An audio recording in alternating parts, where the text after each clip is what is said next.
Hello everyone, how are you doing? Good to see you again, except I can't actually see you. But I have an announcement to make. Dun, dun, dun. I'm in Africa, finally! Yay! It's been a long journey trying to get over here, but one thing happened after the other. First, I didn't have enough support to go, and then COVID happened, and then COVID still happened, and then my passport didn't arrive. So yes, lots and lots of things, but I am finally here, under quarantine for a few more days. So yes, let me show you a little bit about lighting.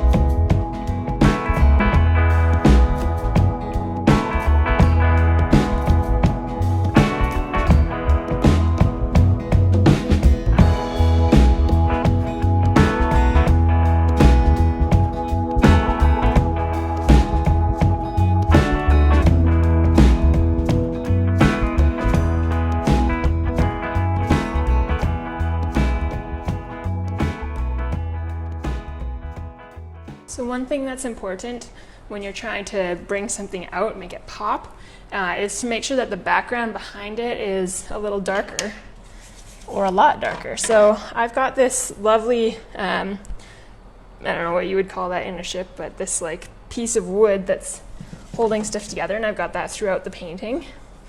And I used the wood that actually this is on, because this is on wood, not canvas. And I wanted to keep the wood grain because it was so beautiful. I didn't want to just paint over all of it, so I painted around it. But it's still really light, and I'd like to knock it down a little bit so that this lantern can really pop, and so that your eye is not drawn just here. I want it to be drawn to other places in the painting. So I'm going to do something called a wash, which, if you're going to do a wash, get some nice clear water. This is really old. All right, so I've got some new water. And what a wash is just going over top of something that you had previously laid down with transparent paint. So this is acrylic. If you're in oils, that would be called a glaze. And you'd use that with like mediums or whatever, but with acrylic you can just use water. So it could be any color. I think I'm going to go with well, actually I haven't decided. Let's see. I'm going to make the lantern a little bit green, like the tint is going to be a little bit green. So maybe go with like a brown, just reddish brown for the background to make it a slight complementary color. So I work with primaries.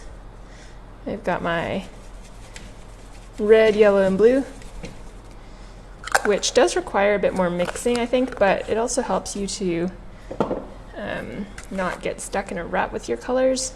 I haven't done a lot of stuff with pre-mixed colors, so maybe I should try that as a challenge. So I want to keep the wood grain underneath still, so I'm just going to do a thin wash over top, just to tint it. And I haven't touched this since the painting started. I did put like a clear coat over top of it, but other than that, I haven't really worked on it. So it's scary. I'm like, ah, don't ruin it.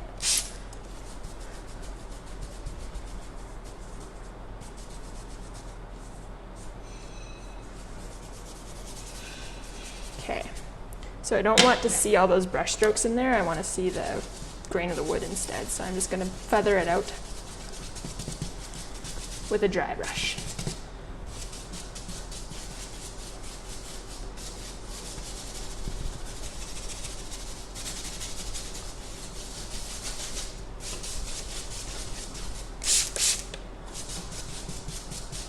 A spray bottle is a lifesaver when it comes to painting, like especially a water-based paint.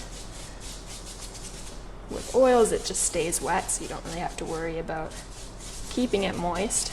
Oh, I don't like that word. But with something like this, it dries so fast that having a water bottle, spray bottle handy is super helpful. It's just wet it, and even on your palette, wetting your paint so that they don't dry completely. I do have a Stay Wet palette, and I just watched a Jazza episode where he was using a Stay Wet palette, and I'm like, oh, maybe I should pull that out, especially living here. It's going to be a lot hotter and drier. Well, actually not drier, but a lot hotter, so paint is going to dry faster. I am adjusting. I've been here for a week and a bit, and I do have air conditioning, but I wanted to not run it too much so that I can at least get used to the weather. It is significantly hotter. All right, so I like that. I've got this hook, and it's supposed to be a hammock down here, and I really like the way that this shadow's going and the colors in there, so I might just leave that for now and just leave this tinted up here. Yeah. I'm not sure about this shadow. It does look a little weird. I'm thinking that there's another lantern way up here because I've got light coming down this way. So maybe I will keep that. I don't know. I'll leave it for now. All right, let's work on this light in here. So I did do a preliminary color study here. That's one of the first things I did. I did some drawings and then just went into this little study because I wanted to see what kind of colors I would want in here. And of course, as the painting progresses, I might change my mind a bit on things. I do want a little bit more green in there, but I like the way that these flesh tones come in, and the lighting, how this is just like lighting certain things. So I think I will stick with that quite a bit. And up here, I don't have that light in the background, so that's why I darken this, so that that lantern can just pop out. All right, so I'm mixing a green with white. Let's see how that goes down. Ooh, I like that color. I think I want it to be brighter, but let's just do that in there first. Because with light, it's bright right in the epicenter, or whatever you would call that. And then around it, there's going to be a bit of a halo that's a bit darker.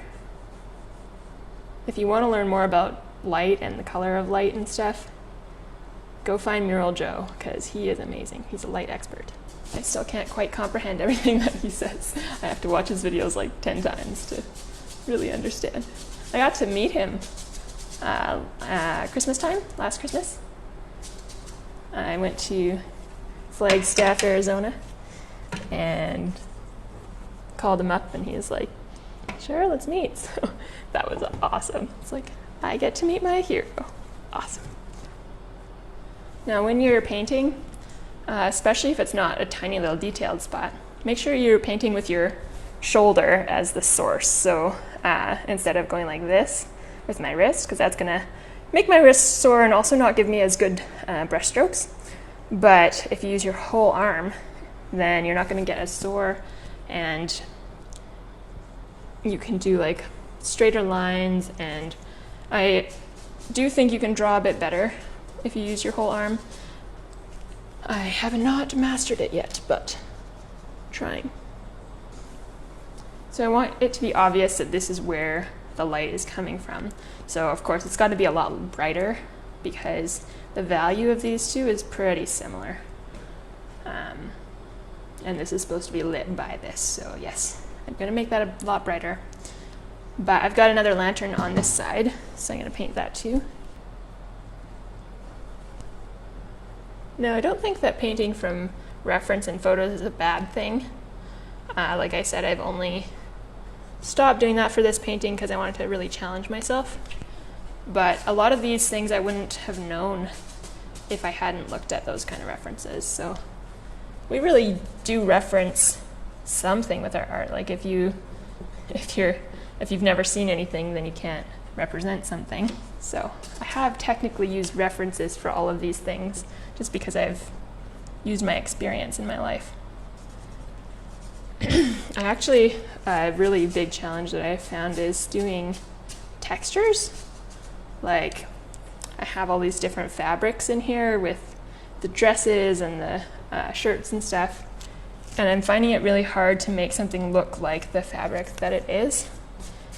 It's got to have like smaller, crisper fold textures, and just I've been noticing my curtains in the house and things like that to try to make it look a little more convincing.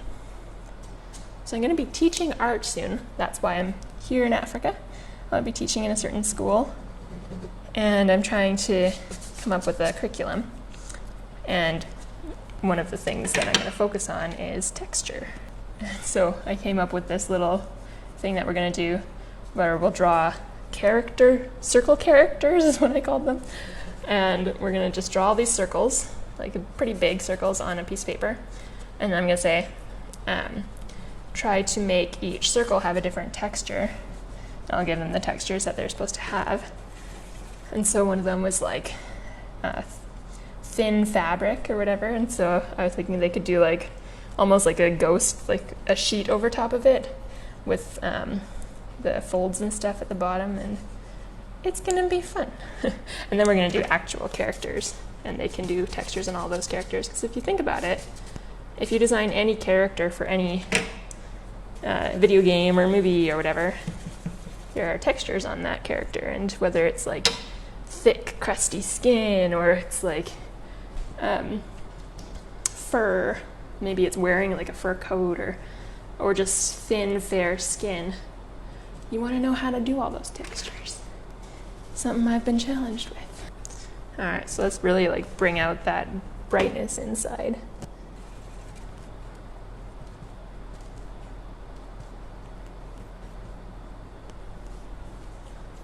Because it's a flame inside. And one thing that I'm thinking about now is that scene on Pirates of the Caribbean where they come up to the Flying Dutchman and they're like, turn out all the lanterns. And so there's that one pirate that like opens the little lantern, blows it out, and all the wax goes everywhere. I don't know, I'm just thinking about that now.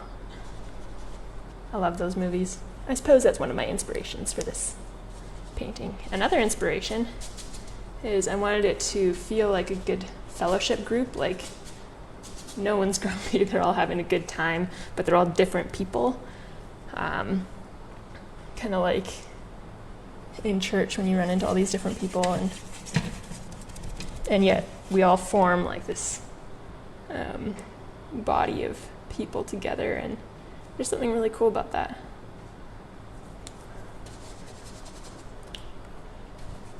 And I started this painting right when coronavirus hit.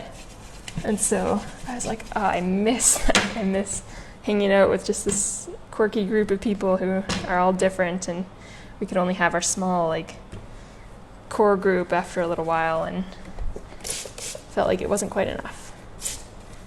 So I made this painting in honor or remembrance or whatever of those times.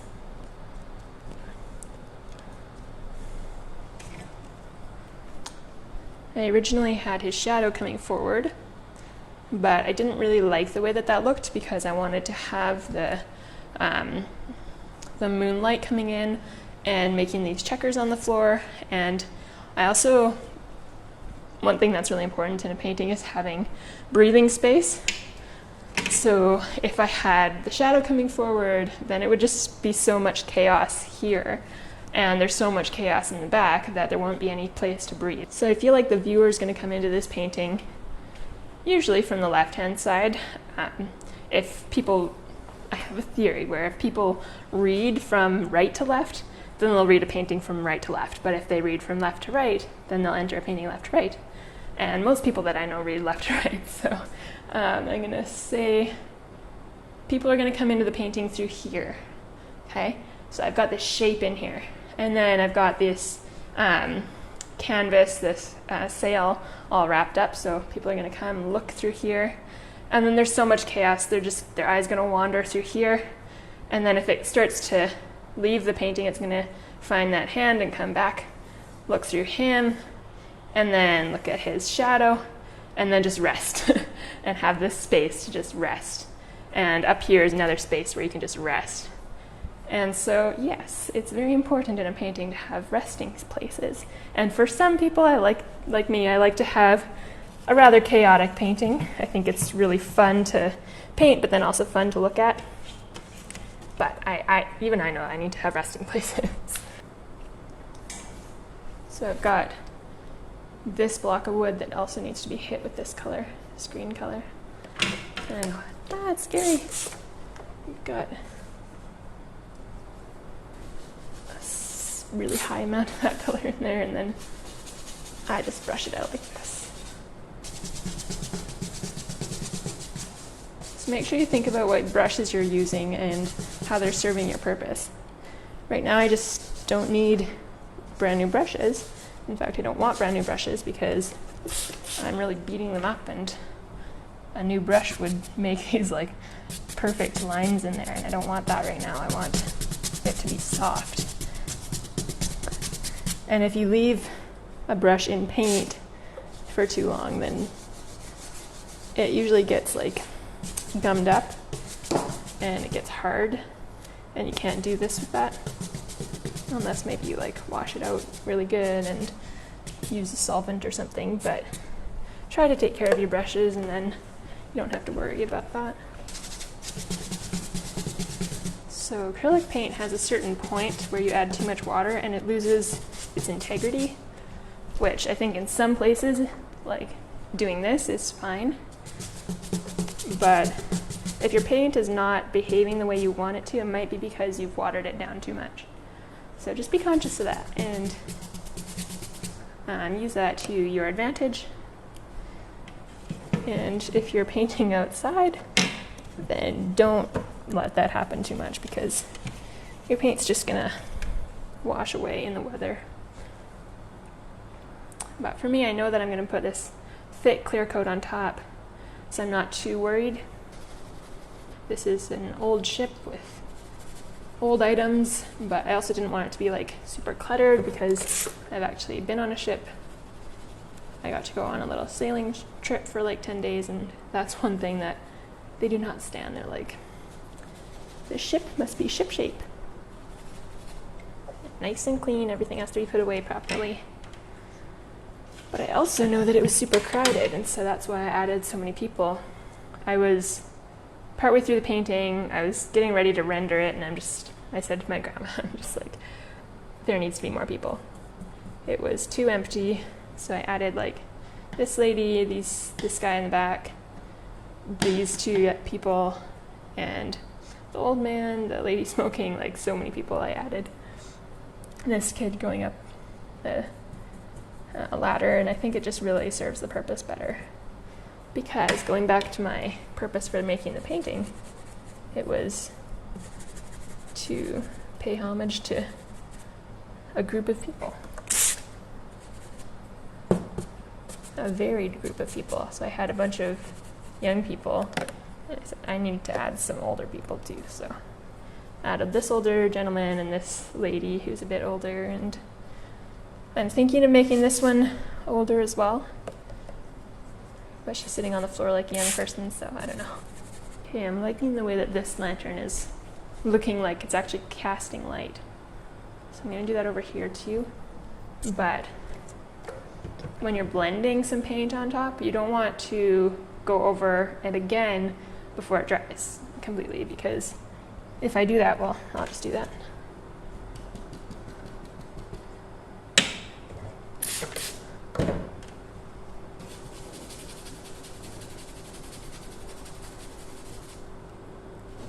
It creates like a chasm inside a crater. It's got a hole in there, so I can see the pigment on the outside.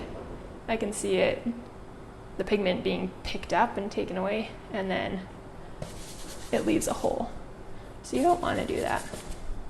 I will wait. I'll just put some thick paint over top of that and let it dry. You don't want to do that if you're blending. If you're just putting thick paint on, go ahead. No worries.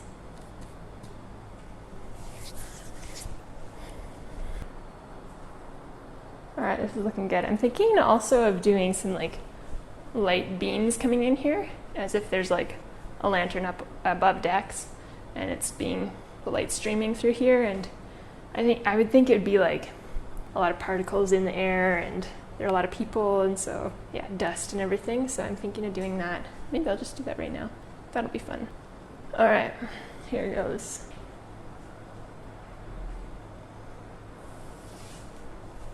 Woohoo, so fun. Is it fun destroying a painting? Yes. Alright, now let's feather that out. Don't just leave it like that.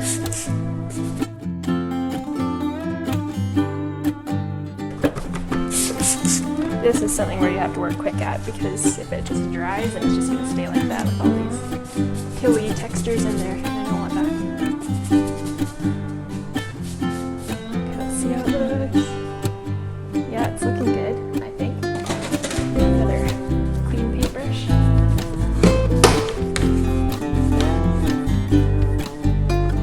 I don't like it. I like the idea of it just kind of like stopping at him.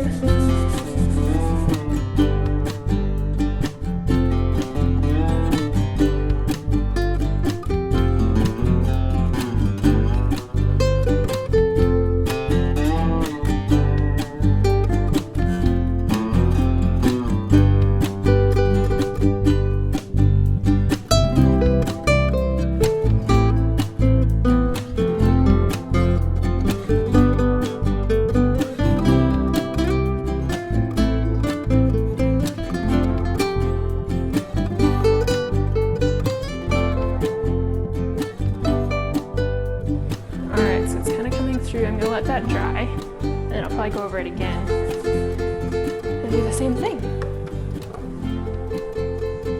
So that's kind of cool, having clearer air over here and then the dusty air over here.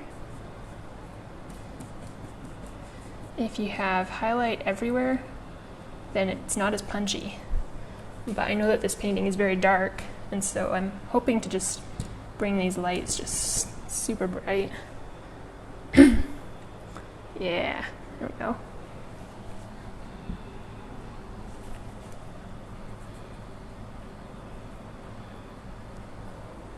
So yeah, thinking about contrast.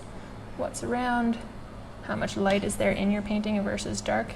It's the same thing with dark. If you have dark everywhere, then you try to do a really like punchy, contrasty thing, and it's not going to happen. In the ship that I was in, it's with the salts program. I've mentioned it a lot before because it was epic. But there was one time when we were just going fast. We had the sails out. The ship was on a slant the whole time. So it was like, for probably like 5 hours or something like that, the ship was like this. So you go below decks, and they had a correcting table. So a table that would correct itself. You would go downstairs, and the table would look like it's the one that's on a slant. So you'd put like a pencil on the table, and it would just stay there, or a cup of water, and it would just stay there, and the water inside would be, you know, angled. It looked like, because everything around us was angled. It was so cool. Now, something you have to think about with your artworks is whether you're so attached to something that you can't see it go. So this is something I really struggled with for a long time. Was, well, I did that, I don't want to change it, even if it's not really good or it doesn't serve your purpose of your painting. So there are like people that I've covered up in this one, and whole like hours and hours of work. Like I had some barrels down here that I've completely covered just because they didn't serve the purpose. So I wanted to put more people in, so because of that I had to cover up things that I had done. And it was a little bit sad. It's like, oh wow, I spent 2 days on that and now I'm just covering it up. But I think that you have to be okay with that in the middle of a painting. Like don't finish a painting and then go back and say, oh wait, I needed to change that. It's not good. But have a point where you finished your painting, because if you don't, then that could just last forever.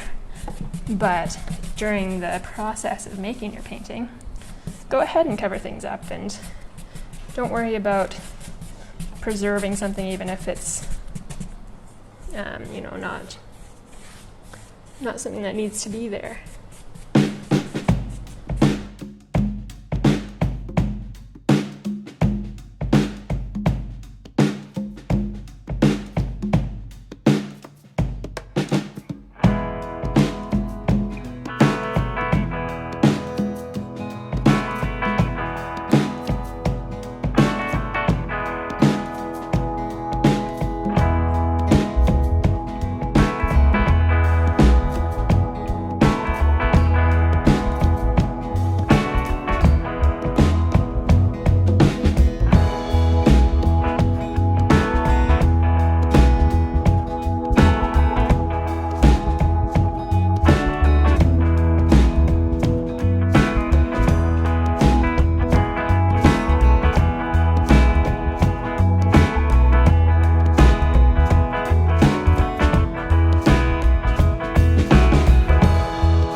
Well, there you go. I hope that you enjoyed that.